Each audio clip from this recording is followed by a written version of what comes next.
1447ኛውን የረመዳን ጾምን ምክንያት በማድረግ በኢትዮጵያ እስልምና ጉዳዮች ምክር ቤትና በኢትዮጵያ ሙስሊም ወጣቶች ካውንስል ትብብር ነጃሺ ለሀገር በሚል መሪ ሐሳብ ለስድስተኛ ጊዜ የተካሄደው የጎዳና ላይ የኢፍጣር መርሃ ግብር ሃይማኖታዊ ስርዓቱን ጠብቆ በስኬት ተጠናቋል። ከዚህ ቀደም ጠቅላይ ሚኒስትር ዶክተር አብይ አህመድ የቅዱሱን የረመዳን ወር ምክንያት በማድረግ ዝቅተኛ የኑሮ ደረጃ ላላቸው የማህበረሰባችን ክፍሎች የኢፍጣር መርሃ ግብርን አካሂደዋል። የኢፍጣር መርሃ ግብሩ በመተዛዘን በፍቅር በአንድነትና ማህበራዊ ዋጋን ከፍ በማድረግም ተከናውኗል። ሰላም ጤና ይስጥልን። የተወደዳችሁና የተከበራችሁ የጎ ቴሌቪዥን አድማጭ ተመልካቾቻችን እንደምን ቆያችሁን?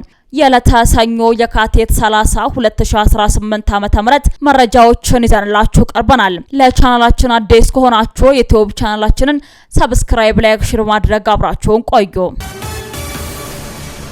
ስድስተኛው ሀገር አቀፍ የጎዳና ላይ ኢፍጣር በታላቅ ድምቀት የከተማዋ ሙስሊሞች በተገኙበት ተከብሯል። በኢፍጣር መርሃ ግብሩ ላይ የተገኙት የኢትዮጵያ ሙስሊም ወጣቶች ካውንስል ፕሬዝዳንት ኡስታዝ ሃይደር ከድር ለታዳሚው መልእክትን አስተላልፈዋል። ለዘመናት ትግል የተደረገበት የመደራጀት መብት በአሁኑ ሰዓት እውን ሆኖ የሙስሊም ወጣቶች ካውንስል እውን መሆን ችሏል ያሉት ፕሬዝዳንቱ ይህ እንዲሆን የኢትዮጵያ መንግስትና በዋነኝነት ጠቅላይ ምክር ቤቱ ድጋፉ ከፍተኛ ነበር ሲሉም ገልጸዋል። ወጣቶች በተደራጀ መንገድ ሲንቀሳቀሱ ለሀገር ያላቸው አበርክቶ እንደሚጨምር የገለጹት ኡስታዝ ሃይደር ይህንን ለማረጋገጥም በወጣቶች ትብብር የተደረገውን የኢፍጣር መርሃ ግብር ትልቅ ማሳያ ነው ብለዋል። በመጪው ሀገር አቀፍ ምርጫም የተሻለ አስተዋጽኦ ለማድረግ መዘጋጀታቸውንም ፕሬዝዳንቱ ጨምረው ገልጸዋል። የአዲስ አበባ ከተማ እስልምና ጉዳዮች ከፍተኛ ምክር ቤት ምክትል ፕሬዝዳንት ሼህ መሐመድ ሸሪፍ በኢፍጣር ፕሮግራሙ ላይ ሀገርም ሆነ የእምነት ተቋም ያለ ወጣት ተሳትፎ የሚፈልገውን ውጤት ለማምጣት እንደሚቸገሩ ገልጸዋል። ምክትል ፕሬዝዳንቱ ሼህ መሐመድ ወጣቶችን ከጎናችን አድርገን መራመድ ይኖርብናል ብለዋል። በቀጠናዊ ሀገራዊ ምርጫ ሙስሊሞች የላቀ ተሳትፎ እንዲያደርጉ ጥሪ ያስተላለፉት ምክትል ፕሬዝዳንቱ የወጣቶች ሚና ደግሞ ከማንም የበለጠ እንደሚጠበቅ ገልጸዋል። የጎዳና ላይ የኢፍጣር የተከበረው ቁርአንን በወጣቶች የተደመጠ ሲሆን በክብር እንግድነት የተገኙ ግለሰቦችም የተለያየ ጠቃሚ መልእክቶችን አሰምተዋል። ስድስተኛው የጎዳና ላይ ኢፍጣር ታላቅ ዜናን በማብሰርም ተጠናቋል። የመድረኩ የክብር እንግዳ የኢትዮጵያ እስልምና ጉዳዮች ጠቅላይ ምክር ቤት ፕሬዝዳንት ሼህ ሀጂ ኢብራሂም ቱፋ ታላቅ የምስራችንም ለታዳሚው አብስረዋል። በአዲስ አበባ የተጀመረው የነጃሺ እስላማዊ ማዕከል ግንባታ ከጠቅላይ ምክር ቤቱ በመረከብ የኢትዮጵያ ሙስሊም ባለሀብቶች በፍጥነትና ደረጃውን በጠበቀ መልኩ ለመገንባት እንደተስማሙ አሳውቀዋል። ወጣቶች ለአንድ ዓላማ ተሰባስበው ይህንን የመሰለ ስራ ሲያከናውኑ ማየት አስደሳች እንደሆነ የገለጹት ፕሬዝዳንቱ ይህ ትብብርን በመጪው ሀገራዊ ምርጫ ላይም በላቀ ደረጃ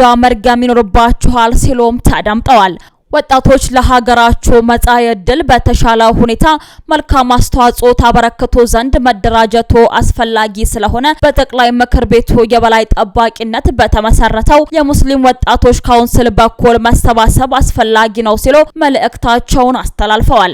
ነጃሺ ለሀገር በሚል መርህ ሐሳብ የተከናወነው ስድስተኛው የጎዳና ኢፍጣር በሰላም ተጠናቋል። በአዲስ አበባ ደምቆ በተከናወነው ስድስተኛው ሀገር አቀፍ የጎዳና ኢፍጣር ላይ የታደሙት የኢትዮጵያ እስልምና ጉዳዮች ጠቅላይ ምክር ቤት ተቀዳሚ ምክትል ፕሬዝዳንት ሼክ አብዱል ከሪም በድረዲን የኢትዮጵያ የባህር በር ጥያቄ የሁላችንም የኢትዮጵያውያን ተፈጥሯዊ መብት መሆኑን ገልጸዋል። ተቀዳሚ ምክትል ፕሬዝዳንቱ ባስተላለፉት መልእክት የባህር በር ጉዳይ የሁሉናችን የብልጽግናችን መሰረት መሆኑን ጠቁመው ይህ ታሪካዊ መብታችን ያለምንም ውጣ ውረድ በሰላምና በፍቅር እንዲመለስ ያላቸውን ጽኑ ምኞት ለታዳሚው አጋርተዋል። ይህ የጋራ የባህር በር ጥያቄ መላው ኢትዮጵያውያን በአንድነት የሚቆም ታላቅ ሀገራዊ አጀንዳ መሆኑን ያነሱት ሼክ አብዱል ከሪም ፈጣሪ ለሀገራችን ሰላም፣ ለህዝባችን አንድነትን እንዲሁም ለመንግስታችን ጥንካሬ እንዲሰጥልን ተማጽነዋል። በተለይም ታላቁ የረመዳን ወር በጎ ተግባራት የሚበዙበት ወቅት በመሆኑ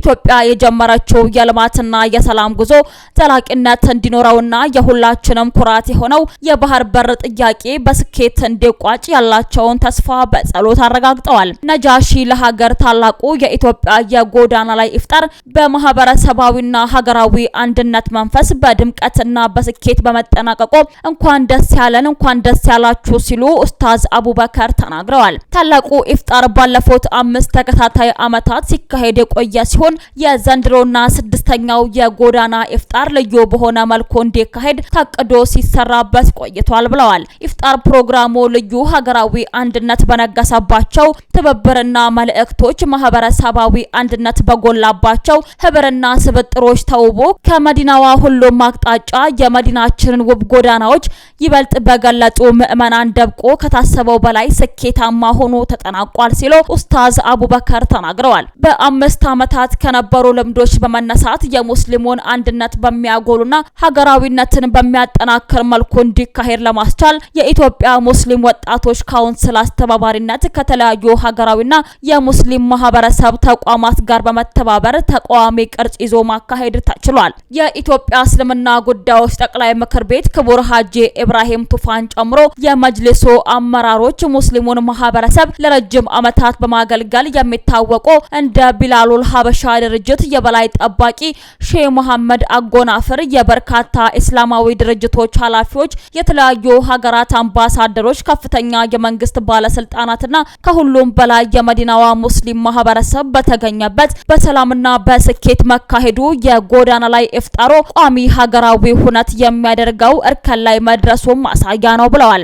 የነጃሺ ለሀገር ፕሮጀክት ይፋ መደረጉም የጎዳና ኢፍጣሩ ማህበረሰባዊና ሀገራዊ ፋይዳ ያላቸው ተጨማሪ ፕሮጀክቶች በህዝብ አቅም እንዲሰሩ የሚያስችል ወሳኝ መድረክ እየሆነ መምጣት መቻሉም ማሳያ ነው ብለዋል።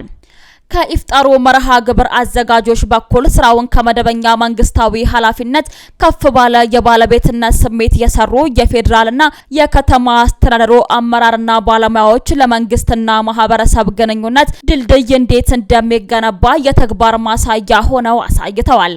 ክቡር ጠቅላይ ሚኒስትር ዶክተር አብይ አህመድ አሊና ክብርት ከንቲባ አዳነች አቤቤን ጨምሮ የሰላምና ጸጥታ አስከባሪ ተቋማት ኃላፊዎች፣ በጸጥታ ማስከበር ስራ የተሰማሩ የፌዴራልና የአዲስ አበባ ፖሊስ አባላት እንዲሁም የትራፊክና ደንብ አስከባሪዎች ለፕሮግራሙ ስኬት ለነበራቸው ላቅ ያለ ሚናም አመስግነዋል።